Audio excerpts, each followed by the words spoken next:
గురువు ఏమి కోరినా సరే ఇచ్చుటకు సిద్ధముగా ఉండాలి అనేటువంటి విషయం గ్రహించాలి. మరి బిట్కర్ని వెంటనే కోరాడు కదా, మీ వ్యాపారం అంతా మానేమంటే మానేశాడు కదా. ఇది గొప్ప విషయం. అతనికి వచ్చే ధనాన్ని కూడా అవసరం లేదని వదిలేశాడు గురువు చెప్పంగానే. ఇక్కడ కూడా అదే జరిగింది. తన గురుదక్షిణ అదే అసలైన గురుదక్షిణ అనే విషయం మనం గ్రహించాలి.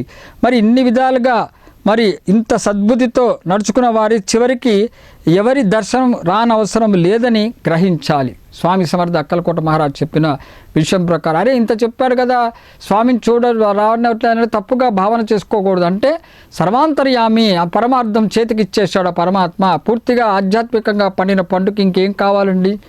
పరమాత్ముడు అంతటా ఉన్నాడనే విషయం గ్రహిస్తాడు. ఆయన ప్రత్యేకించి ఇంకా చూడాలనేటువంటి ఎటువంటి భావన ఉండదు. ఇక్కడ బీట్కర్కి అదే జరిగింది. నర్మదా నది ప్రదక్షిణ చేసుకుని సాక్షాత్ అమ్మవారి యొక్క దర్శనం కూడా పొందాడు. ఇంకా పరమానంద స్థితికి వెళ్ళిపోయాడు అతను వెళ్ళినటువంటి ఇట్లా ఇన్ని విధాలుగా సద్బుద్ధితో నడుచుకున్న వారికి చివరికి ఇక ఎవరికి దర్శనం అవసరం లేదని గ్రహించాలి. కాబట్టి ఇక అది పరమానంద స్థితి. అలాంటి స్థితిని మనం ఎవరం కూడా వర్ణించలేము అనే విషయం కూడా గ్రహించాలి.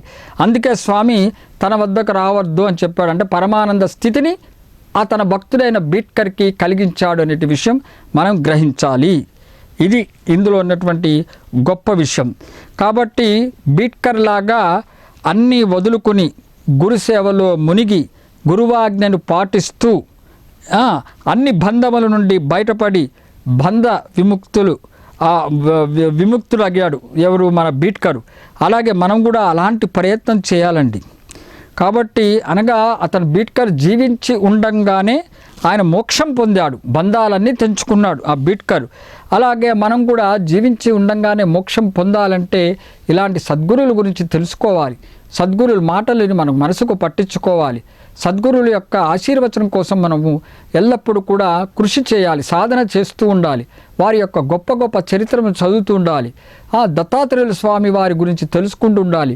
వారి యొక్క గురు పరంపరమైనటువంటి అనేక రూపాలైనటువంటి శ్రీపాద శ్రీవల్లభులు, తర్వాత నృసింహ సరస్వతి, మాణిక్య ప్రభువులు, స్వామి సమర్థ, షిరిడి సాయినాథుడు, గజానన మహారాజు, ఇలాగా అనేక గొప్ప గొప్ప సత్పురుషులు గురు పరంపరలకు వారి యొక్క జీవిత చరిత్రను చదువుకుని మనసుకు పట్టించుకొని వారి చెప్పిన ప్రతి మాట కూడా వారి మాటగా స్వీకరించి మనము మార్చుకుంటూ మన జీవిత విధానాన్ని మార్చుకుంటూ వెళితే మనం కూడా జీవించి ఉండగానే మోక్షం పొందుతామనేటటువంటి విషయం మనం అందరం కూడా గుర్తుపెట్టుకోవాలి.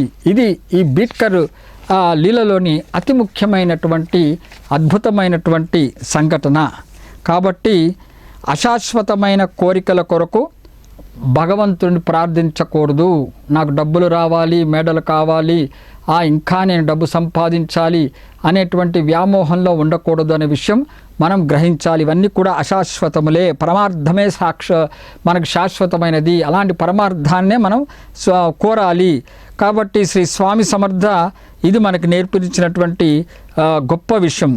మనం బ్రహ్మ విద్యను పొందుటకు జీవించి ఉండగానే మోక్షం సంపాదించుకోవటానికే మనం ప్రయత్నం చేయాలి. అలా ప్రయత్నం చేయటానికి మనకి అర్హత సంపాదించుకునేందుకు మనం ఈ గురువుల యొక్క చరితాన్ని బాగా మనసుకు పట్టించుకొని గురువు చెప్పినట్లుగా చేస్తే ఆ గురువు యొక్క ఆశీస్సుల చేత మనం కూడా అలాంటి స్థితికి వెళ్ళవచ్చు. ఆ గురువు అనుగ్రహం పొందాలి. గురువు మన జీవితంలో ఆవశ్యకత రావాలి. ప్రత్యక్షంగా గురువు సమాధి చెందారు కదా, రాలేదు కదా అని అనుకోకండి.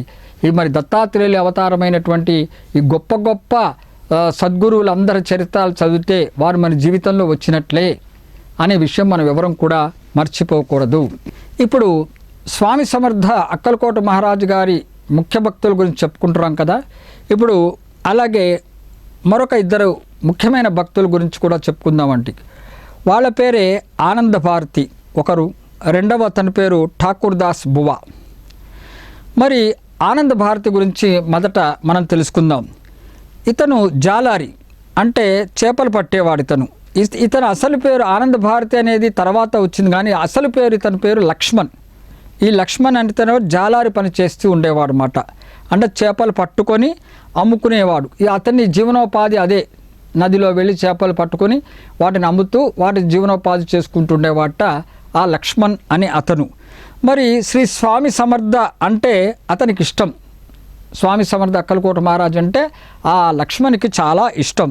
ఎంతో భక్తితో అప్పుడప్పుడు స్వామి సమర్థ అక్కలకోట మహారాజుని దర్శించుకునేందుకు వెళ్తూ ఉండేవాట ఈ లక్ష్మణ్. ఒకసారి సముద్రంలో చేపలు పట్టుకోవాలనే ఉద్దేశంతో వెళ్ళినప్పుడు ఒక పెద్ద తుఫాన్ వచ్చిందంటండి. పాపం ఆ పడవలో వెళ్తున్నాడు అతని జీవనోపాధి కోసం చేపలే కదండి పాపం అతనికి ఆధారం, పట్టుకుంటేనే కదా అతనికి 4 డబ్బులు వచ్చేది. మరి అలాంటి సమయంలో పడవలో వెళ్ళినప్పుడు ఆ రోజు భయంకరమైన తుఫాన్ వచ్చిందిట, పెద్ద తుఫాను వచ్చి అతని పడవ ఆ నదిలో చిక్కుకుపోయింది. తుఫాను వలన ఆ పడవ ఏ క్షణానైనా మునిగిపోయేటట్లుగా ప్రమాదం కలిగింది. అతను మునిగిపోయే పరిస్థితి ఏర్పడింది. మరి లక్ష్మణ్ చాలా భయపడిపోయాట ఆ పడవలో ఉండి. ఇంకా నా పని అయిపోయింది, నా ప్రాణం పోతుందేమో అన్నట్టు భయం చెంది ఆ క్షణములో శ్రీ స్వామి సమర్థ అక్కలకోట మహారాజు గారి నామాన్ని జపించాటండి. ఇది ముఖ్యమైనటువంటి విషయము. ప్రాణాపాయములో ప్రాణం పోతున్నప్పుడు భగవద్గీతలో కూడా కృష్ణ పరమాత్మ అదే చెప్తాడు, ఎవరైతే ఆ అంచదశయందు నన్ను స్మరిస్తారో వారు నా దగ్గరికే వస్తారు అని చెప్తారు. ఇది చాలా ముఖ్యమైనటువంటి విషయం. మరి చాలామంది ఏమనుకుంటారంటే మరి జీవితం అంతా కూడా మరి సాధన చేయటం ఎందుకు, దేవాలయాలు ఎందుకు, మరి గొప్ప గొప్ప మహాపురుషుల యొక్క వారి గురించి తెలుసుకోవడం ఎందుకు, అంచకాలంలో మనము ఒక్కసారిగా దేవుని తలుచుకోవచ్చు కదా అనే ఒక భ్రమలో అనుకుంటారు. వారి యొక్క సంతోషంకు, వారి యొక్క విశేషమైనటువంటి ఈ కార్యాలకి వాళ్ళ కాలానంతా ఉపయోగించి వీటి చేయరు, ఆధ్యాత్మిక మరి రాకుండా ఇలా భావిస్తారు. ఏమండి, అంచదశలో స్వామివారు గుర్తు రావాలంటే చిన్నప్పటి నుంచి నువ్వు సాధన చేస్తే కదా పరమాత్ముడు గుర్తుకు రావటము. ఒక్కసారిగా పరమాత్ముడు గుర్తు వచ్చేంత తేలికైనటువంటి విషయం కాదు కదా అది. అందుకనే సాధన నిరంతరము చేస్తేనే ఆ స్వామి యొక్క అనుగ్రహము మనం అర్హత సంపాదిస్తేనే అలాంటి అంచదశయందు స్వామి గుర్తుకు వస్తాడు. మనం కూడా అది కోరుకోవాల్సిందే. మన అంచదశయందు స్వామివారు గుర్తుకు రావాలి, స్వామి నామాన్ని జపించాలనేది ఇక్కడ అలాగే జరిగింది లక్ష్మణ్ అని అతనికి. మరి తుఫాన్లో ఒక పక్కన కొట్టుకుపోతూ భయంకరమైన గాలి వీస్తుంటే మునిగిపోయేటటువంటి పడవలో చనిపోతాడనుకునే సమయంలో మరి లక్ష్మణ్కి అక్కడ స్వామి సమర్థ నామాన్ని చేశాట.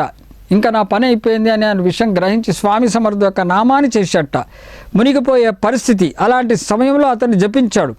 మరి ఎక్కడో అక్కలకోటలో స్వామి సమర్థ కూర్చుని ఉన్నారు. అక్కడ మరి ఉన్నటువంటి భక్తులతో మాట్లాడుతున్నటువంటి ఆ స్వామి సమర్థ అక్కలకోట మహారాజు గారు ఉన్నట్టుండి ఏమన్నారంటే లక్ష్మణ్ నీటిలో మునిగిపోతున్నాడు అని అన్నట్టండి. ఎంత గొప్ప విషయం, ఎంత అద్భుతమైనటువంటి లీల. అక్కడ ఉన్నటువంటి స్వామివారు లక్ష్మణ్ నీటిలో మునిగిపోతున్నాను అన్నట్ట. చుట్టూ భక్తులతో మాట్లాడుతున్నారు. వాళ్ళకి అర్థం కాలేట ఉన్నట్టుండి లక్ష్మణ్ ఏమిటి, నీటిలో మునిగిపోవటం ఏమిటి అని అనుకున్నట్ట. అని శ్రీ స్వామివారు చేతులను ఏం చేశారంటే అటు ఇటు తిప్పి చూపిస్తే వారి చేతులంతా పూర్తిగా తడిసిపోయి ఉన్నాయటండి. స్వామి సమర్థ అక్కలకోట మహారాజు గారి యొక్క చేతులు మామూలుగానే కూర్చున్నారు, కానీ చేతులంతా కూడా తడిసిపోయి ఉన్నట్ట. పైపెచ్చు 2-3 భక్తులు ఆ చేతులు ముట్టుకొని చూస్తే ఉప్పు నీరు కూడా కనబడిందిట. సముద్రంలో ఉప్పు నీరు కదండి ఉండేది. అంటే అక్కడ భక్తుడు మరి కష్టదశలో ఉన్నాడు. స్వామివారు వెళ్ళినట్టే కదా, రుజువైంది కదా మనకి. ఉప్పు నీరు కనిపించింది వారి చేతులంతా కూడా. ఈ భక్తులంతా చూసి ఆశ్చర్యపోయారట, ఏంటిది అని. మరి ఈ విధంగా ఉప్పు నీళ్ళు కనబడటం ఏంటని ఆశ్చర్యపడి ఇది జరిగిన కొన్ని రోజుల తర్వాత మరి అక్కడ భక్తులు రక్షించబడ్డారు. స్వామి సమర్థ ఎప్పుడైతే ఇక్కడ లీల చూపించారో అక్కడ రక్షించబడ్డారు, అది గుర్తుపెట్టుకోండి. కొన్ని రోజుల తర్వాత లక్ష్మణ్ మళ్ళీ స్వామి సమర్థ అక్కలకోట మహారాజు గారి దగ్గర రావడం జరిగింది. అప్పుడు వచ్చి స్వామి సమర్థ అక్కలకోట మహారాజు గారి పాదాల మీద పడ్డాట. మరి ఆయన మాట రాలేదు. అక్కడ ఆయన జరిగిన లీల అక్కడ చూసి మాట రాకుండా ముందు ఎక్కి ఏడుస్తూ స్వామివారి యొక్క పాదాల మీద పడ్డాట. నమ్ముకున్న భక్తుడు కదండి, వెంటనే పడిపోయాడు, శరణు వేడాడు. అప్పుడు స్వామి సమర్థ వెంటనే ఆనందపడి ఆ భక్తుని చూసి చాలా పొందటండి. పొంది ఆశీర్వదించడం ద్వారా ఆ లక్ష్మణ్ ఒక యోగిగా మారిపోయాట. అప్పటి నుంచి అతను ఒక యోగిగా మారిపోయి అతని పేరే ఆనంద భారతిగా మారినది. అంటే లక్ష్మణ్ అంటే ఇప్పుడు ఎవరంటే ఆనంద భారతి, స్వామివారి యొక్క అనుగ్రహం చేత, ఆశీర్వచనము చేత మరి అలాంటి జాలారి పనిచేసి అతను ఒక గొప్ప యోగిగా మారిపోయాడు. వీరి సమాధి బొంబాయిలో కూడా ఉంది. బొంబాయిలో ఠానేలో శ్రీ దత్తాత్రేయ స్వామి వారి యొక్క గుడి దగ్గర ఉందండి ఇతని సమాధి. గుర్తుపెట్టుకోవాల్సిన విషయం ఇది కూడా. అంతటి మహానుభావుడు ఈ లక్ష్మణ్ అనే అతను కూడా ఆనంద భారతి అనేవారు, వీరికి కూడా మనం నమస్కరించుకోవాలి. అలాగే మరొక దత్తాత్రేయుల స్వామి వారి యొక్క మరొక రూపమైనటువంటి, అంటే మూడవ అవతారమైనటువంటి, అంటే స్వామి సమర్థ అక్కలకోట మహారాజ్ గారి కంటే ముందు అవతారమైనటువంటి మాణిక్య ప్రభువుల వారు కూడా ఇలాంటి సంఘటనే చూపించారండి. ఒకసారి దర్బార్లో మాణిక్య ప్రభువుల వారు కూర్చుని ఉన్నారట. ఇందాక ఎలాగైతే స్వామి సమర్థ అక్కలకోట మహారాజు గారు భక్తుల సమక్షంలో కూర్చుని ఉన్నారో, మాణిక్య ప్రభువుల వారు కూడా భక్తుల మధ్యలో కూర్చుని మాట్లాడుతున్నట్ట.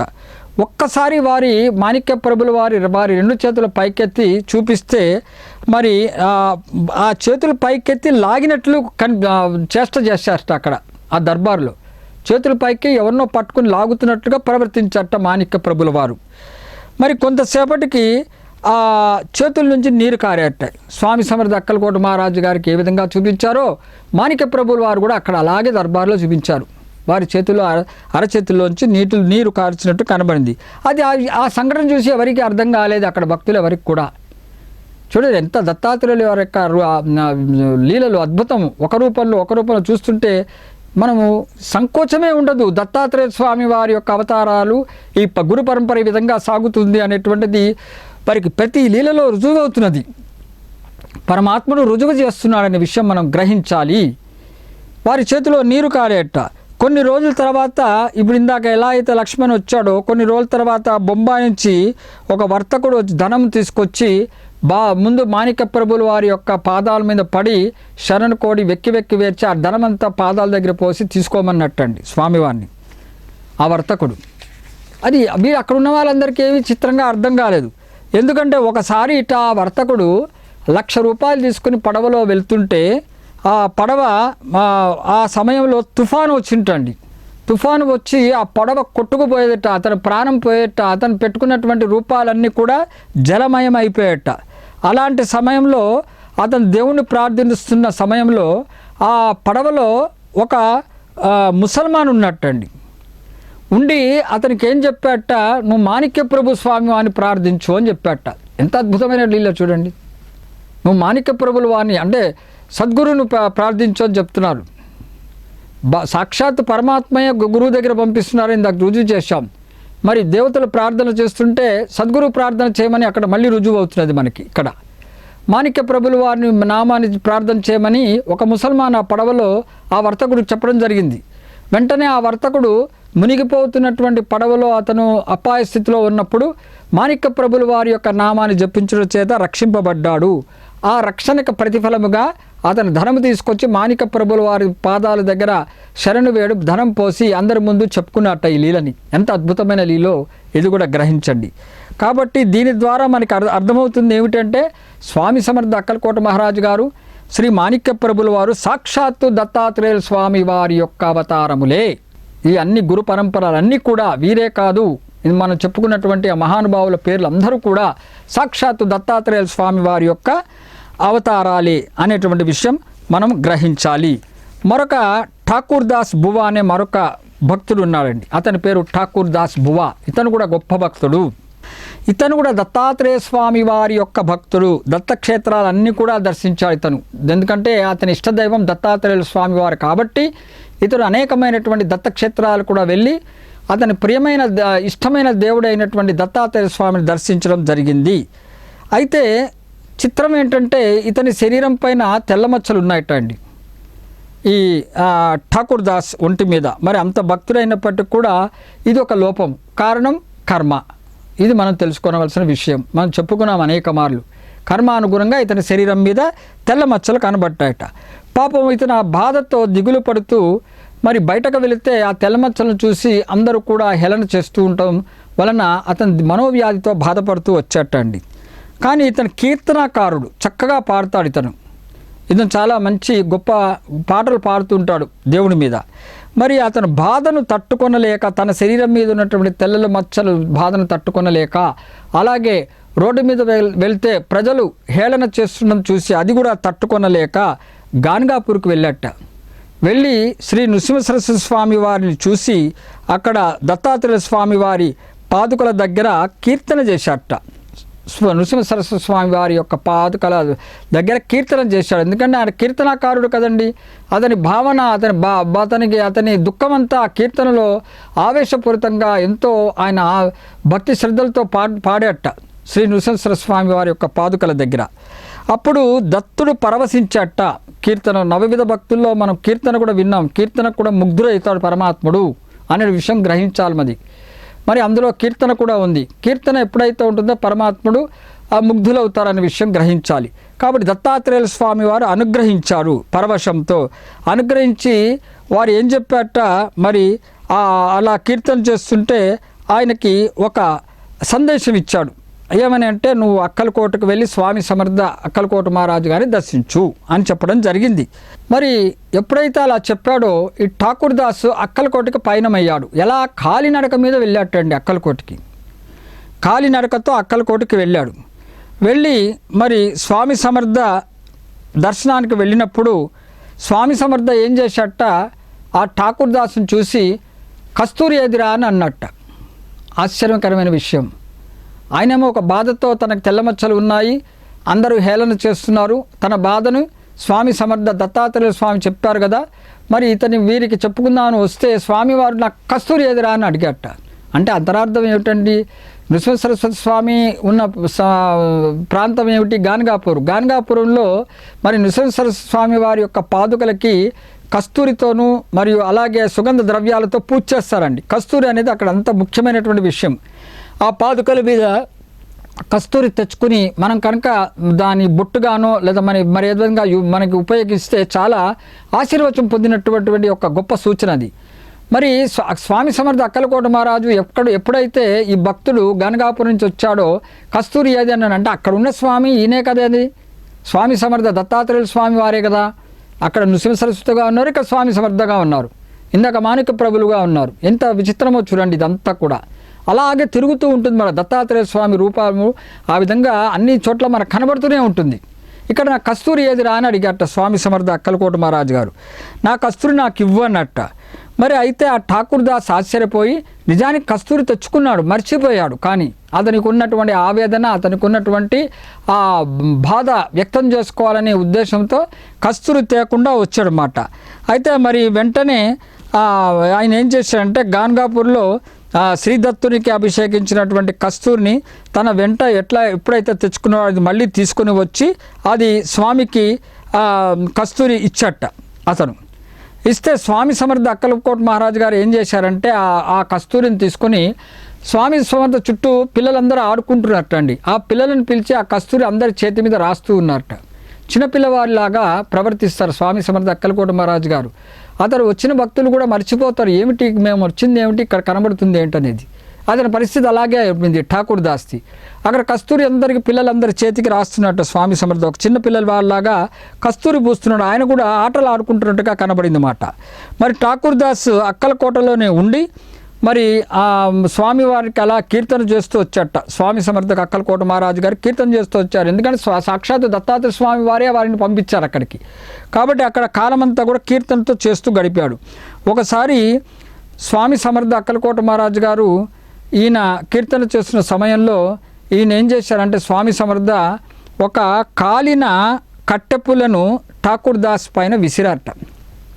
స్వామి సమర్థ అక్కలకోట మహారాజు గారు విసరంగానే అది ఠాకూర్ దాస్ ఏం చేశాడంటే, అది సాక్షాత్తు పరమాత్ముడి యొక్క ఆశీర్వచనమని ఆ కాలిన పుల్లను తీసుకొని వెంటనే చేతిలో కళ్ళగద్దుకున్నట్ట. కదుకుని దాన్ని పొడి చేసి విభూది తీసుకొని ఆ పొడిని విభూదిని కలిపి ఆ రెండిటి యొక్క మిశ్రమాన్ని అతని శరీరం ఎక్కడైతే తెల్ల మచ్చలు ఉన్నాయో వాటి అన్నిటి మీద రాసుకున్నట్ట. ఇదంతా భగవంతుని యొక్క ప్రేరణే కదండి. స్వామి సమర్థ అక్కలకోట మహారాజు గారి యొక్క ప్రేరణ చేతనే ఆ విధంగా ప్రవర్తించాడు. ఎప్పుడైతే అతని శరీరం మీద ఇవంతా రాసుకున్నాడో ఆ మచ్చలన్నీ కూడా పోయాయట. అతని రోగం మటుమాయమైపోయింది. ఆ రోజు నుంచి ఠాకూర్ దాస్ దంపతులకి చాలా ఆనందపడ్డాట. స్వామి సమర్థ అక్కలకోట మహారాజు గారు చూపించినటువంటి లీలను చూసి చాలా ఆనందపడ్డారు. అలాగే వాళ్ళకి ఒక ఆడపిల్ల ఉంది, ఆ దంపతులకి ఒక మగపిల్ల కావాలని ఒక ఉద్దేశం, కోరిక ఉంది వాళ్ళకి. మరి ఆ స్వామి సమర్థకి వాళ్ళు కోరడం జరిగింది, ఆ దంపతులు మాకు ఒక అబ్బాయిని కూడా ప్రసాదించి స్వామి అని కోరడం జరిగింది. అప్పుడు స్వామి సమర్థ వారి శిరస్సుపై ఒక టోపీ ఉంది అంటండి. ఆ టోపీ తీసి ఠాకూర్ దాస్ భార్య ఒడిలో పడేశారట స్వామి సమర్థ అక్కలకోట మహారాజు గారు. అంటే మగపిల్లవాడు పుడుతున్నారని చెప్పడం అది సూచన.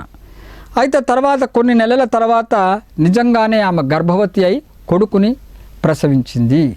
స్వామి యొక్క అనుగ్రహం అది, స్వామి దత్తాత్రేయుల స్వామి వారి యొక్క అనుగ్రహం అది. కాబట్టి ఆ దంపతులు శ్రీ స్వామి సమర్థ అక్కలకోట మహారాజు గారి దగ్గర ఎప్పుడు కూడా వచ్చి వారి యొక్క పాదుకలను కూడా స్వీకరించారట. స్వీకరించి మరి శ్రీ రఘునాథ్ మందిరంలో ప్రతిష్ఠించారట ఆ దంపతులు ఇద్దరు. రఘునాథ్ మందిరం అనే దానిలో స్వామివారి యొక్క పాదుకలను తీసుకుని, ఆజ్ఞ తీసుకుని, ఆశీస్సులు తీసుకుని ఆ పాదుకలని రఘునాథ్ మందిరంలో ప్రతిష్ఠింపబడ్డాయి. ఆ రఘునాథ్ మందిరం ఎక్కడుంది అంటే బొంబాయి వద్ద ఠాకూర్ ద్వార్ వద్ద ఉన్నది అనే విషయం మనం గ్రహించాలి. తర్వాత ఆ పాదుకల చుట్టూ ఒక మందిరాన్ని కూడా నిర్మించారు. అక్కడే శ్రీ స్వామి సమర్థ అక్కలకోట మహారాజు గారి యొక్క చిత్రాన్ని కూడా ఉంచారటండి. ఇది మనం గుర్తుపెట్టుకోవాల్సిన విషయం. ఆవిష్కరించారు. అప్పటి నుంచి ఠాకూర్ దాస్కి కృష్ణబువ్వ అని పేరు వచ్చింది. ఎప్పుడైతే ఈ పాదుకలు ప్రతిష్ఠించి మరి చుట్టూ మందిరాన్ని నిర్మించాడో ఈయన కూడా కృష్ణబువ్వగా అయిపోయాడు ఠాకూర్ దాస్. ఇందాక మనం ఎలాగైతే చెప్పుకున్నామో ఇప్పుడు ఈయన కూడా గొప్ప మహానుభావుడు అయిపోయాడు, కృష్ణబువ్వ కింద అయిపోయాడు. ఈయన కృష్ణబువ్వకు కూడా మనం చేతులెత్తి నమస్కరించాలి. ఈ భక్తుడు కూడా స్వామి సమర్థ యొక్క సాంగత్యం చేత ఎంత గొప్ప స్థితికి వెళ్ళాడు అనేటువంటి విషయం మనం గ్రహించాలి. భక్తులకు నమస్కరిస్తే భగవంతుడు సంతోషిస్తాడు అనే విషయం మనం గ్రహించాలండి. పరమాత్మ మనకి ఆశీర్వదిస్తాడు. అట్లాంటి సద్భక్తులకి మనం నమస్కరించుకోవాలి. కాబట్టి ఇలాంటి కృష్ణబువ్వ మరి స్వామికి అనన్య భక్తుడయ్యాడు. ప్రతి గురు పౌర్ణమి రోజున అక్కలకోటకు వచ్చి శ్రీ స్వామి సమర్థ అక్కలకోట మహారాజు గారిని దర్శించి సేవించుకుని వెళ్తూ ఉండేవాట ఈ కృష్ణబువ్వ. ఇది విషయము. ఇది కూడా చాలా అద్భుతమైనటువంటి గొప్ప భక్తుడు ఈయన కూడా.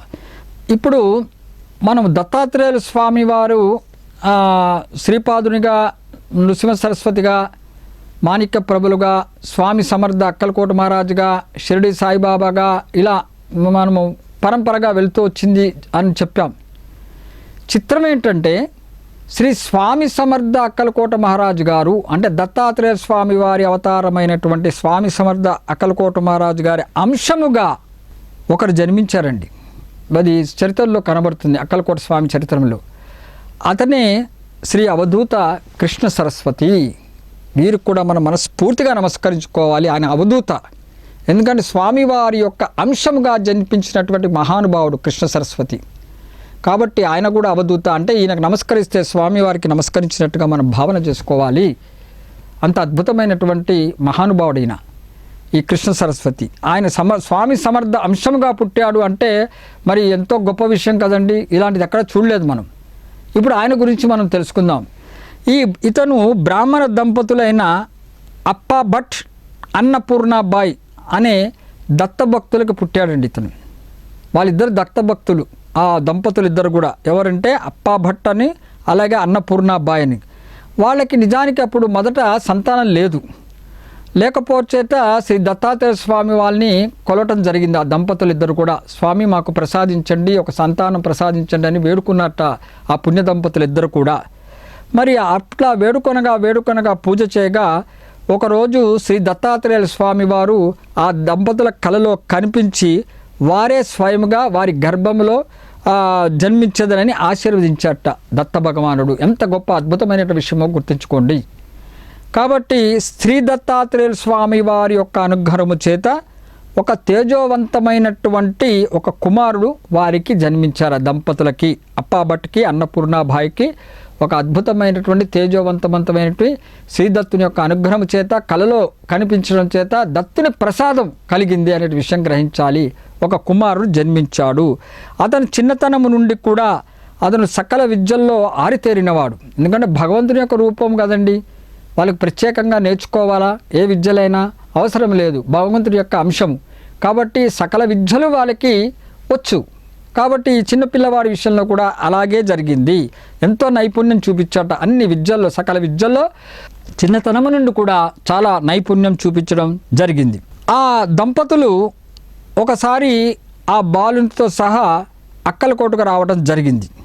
వచ్చి స్వామి సమర్థ అక్కలకోట మహారాజుని దర్శించుకున్నట్ట. మరి స్వామి సమర్థ అక్కలకోట మహారాజు గారు ఆ సమయంలో ఆసనం మీద కూర్చుని ఉన్నారు. మరి ఆ అప్పాభట్, అన్నపూర్ణాబాయి, దత్తాత్రేయ ప్రసాదమైనటువంటి ఆ బాలుడు ముగ్గురు లోపలికి రాగానే ఆసనం మీద కూర్చున్నటువంటి శ్రీ స్వామి సమర్థ అక్కలకోట మహారాజు గారు వెంటనే ఆసనం నుంచి లేచారట. ఎంత చిత్రమైన విషయమో చూడండి. లేచి ఆ బాలుడి వద్దకు వెళ్ళి ఆ బాలుని చెయ్యి పట్టుకొని ఎక్కడికో తీసుకెళ్ళిపోయారటండి. అంటే మరో దత్తుడు వచ్చాడు కదా, ఈ దత్తుడు ఆ దత్తుని చూసినప్పుడు మరి ఆనందం చెప్పవలసిన విషయమా అది. అతని ఆసనం నుంచి లేచి ఆ పిల్లవాడి దగ్గరకు వచ్చి చెయ్యి పట్టుకుని ఎక్కడికో తీసుకెళ్ళిపోయారట స్వామి సమర్థ అక్కలకోట మహారాజు గారు. మరి ఆ బాలుడు శ్రీ స్వామి సమర్థ అక్కలకోట మహారాజు గారిని చూడగానే ఆ బాలుడు ఏం చేశాట, స్తోత్రాలతో స్తుతించాట, ఎన్నో స్తోత్రాలు చేశాటండి. ఎంత అద్భుతమో చూడండి. దత్తుని యొక్క పరంపర ఇది. అతను చాలా గొప్ప గొప్ప స్తోత్రాలతో స్వామి సమర్థ అక్కలకోట మహారాజు గారిని స్తుతించడం జరిగింది.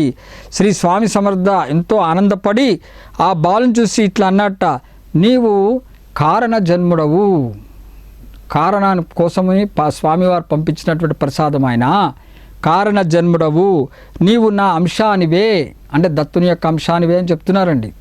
స్వామి చెప్పారు కానీ దత్తాత్రేయ స్వామివారు ఆ దంపతుల కలలో కనిపించి మరి నేనే మీ గర్భను జన్మిస్తున్నానని చెప్పారు కదా. అందుకని స్వామి సమర్థ ఏమంటున్నారు, నీవు నా అంశానివే, మనం ఇరువురము వేరు కాము. ఎంత అద్భుతమైన విషయాలు చెప్పారో స్వామి సమర్థ.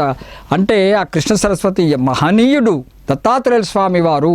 మనం అందరం కూడా మనస్ఫూర్తిగా ఆ కృష్ణ సరస్వతి కూడా చేతులు జోడించి నమస్కరించుకోవాలనే విషయం అందరూ కూడా గ్రహించాలి. మనం ఇరువురము వేరు కాదు అని చెప్పాట ఆ పిల్లవాడిని చూసి స్వామి సమర్థ అక్కలకోట మహారాజు అని. ఆ బాలుని శిరస్సు పైన మరి స్వామివారు వారి యొక్క అభయ హస్తాన్ని ఉంచారు. స్వామి సమర్థ అక్కలకోట మహారాజు గారు ఉంచి దీవించాట ఆ బాలుణ్ణి. ఎంత అద్భుతమైన విషయము. ఆ స్పర్శతో, గురుస్పర్శతో, గురువు యొక్క హస్తస్పర్శ చేత, స్వామి సమర్థ అక్కలకోట మహారాజు గారి యొక్క హస్తస్పర్శ చేత ఆ బాలుడు ఎన్నో గంటలు సమాధి స్థితిలోకి వెళ్ళిపోయాటండి. శక్తిపాతం, అలాంటి శక్తిపాతం జరిగింది అక్కడ. వెంటనే ఆ బాలుడు సమాధి స్థితిలోకి వెళ్ళిపోయాట. తర్వాత చాలా సమయం గడిచిన తర్వాత యథాస్థితికి వచ్చాట ఆ బాలుడు. మళ్ళీ వచ్చి మరి ఆ స్వామి సమర్థ అక్కలకోట మహారాజు ఆ పిల్లవారితో సహా మళ్ళీ మఠానికి తిరిగి వచ్చాట. అలా స్వామి సమర్థ సమక్షంలో, సాంగత్యంలో మరి ఆ బాలుడు చాలా కాలం అక్కలకోటలోనే ఉండిపోయి స్వామి సమర్థ అక్కలకోట మహారాజు గారిని సేవ చేస్తూ ఉన్నట్ట. ఆ బాలుడు సేవ చేసి కొంతకాలం తర్వాత అతనికి స్వామి సమర్థ అక్కలకోట మహారాజు గారు ఆదేశం ఇచ్చారు. ఏమంటే, కొల్హాపూర్కి వెళ్ళు, అక్కడ అవధూతగా జీవించు అని, ఎందరినో రక్షించు అని చెప్పి ఆశీర్వదించి స్వామి సమర్థ అక్కలకోట మహారాజు గారు అతన్ని కొల్హాపూర్కి పంపించాడు. అతన్ని చాలా రోజులు ఉన్న తర్వాత ఆ స్వామి ఆజ్ఞ ప్రకారము అప్పుడు ఆ విధంగా ఆయన ఆ కొల్హాపూర్కు వెళ్ళిన తర్వాత అతను ఒక అవధూతగా అయ్యాడు. అతనే మన కృష్ణ సరస్వతిగా మారాడు. ఆ కృష్ణ సరస్వతి కూడా దత్తాత్రేయుని అనుగ్రహం చేత జన్మించినాడు. కాబట్టి మరి దత్తాత్రేయ స్వామి వారి యొక్క మరొక రూపమైనటువంటి స్వామి సమర్థ అక్కలకోట మహారాజు గారి ఆశీర్వచనం చేత అతను ఒక గొప్ప ఎత్తిగా మారాడు. ఆయన పేరే కృష్ణ సరస్వతిగా అయ్యాడు. ఎన్నో అవధూత అయ్యాడు. ఆయన అవధూత కృష్ణ సరస్వతిగా పేరు పొందాడు. ఎన్నో లీలలు, మహిమలు కూడా చేశాడండి. ఆయన అద్భుతమైనటువంటి మహిమలు, లీలలు కూడా ఆ కృష్ణ సరస్వతి స్వామివారి యొక్క అనుగ్రహం చేత చేశాడు. కాబట్టి అతను స్వామి సమర్థ అక్కలకోట మహారాజు గారి యొక్క అనుగ్రహం చేత ఎంతో పేరు ప్రఖ్యాతలుగాంచాడు. ఎన్నో లీలలు, మహిమలు చేసి ఎంతోమందిని కూడా రక్షించాట కృష్ణ సరస్వతి. ఇది స్వామి సమర్థ యొక్క మరి అంశముగా జన్మించినటువంటి బాలుడు అయినటువంటి ఆ బాలుడే అవధూతగా మారి ఆ అవధూత ఆ కృష్ణ సరస్వతి అయిన పేరు ప్రఖ్యాతితో గాంచి ఎంతో మందిని రక్షించాట దత్తాత్రేయ స్వామివారు.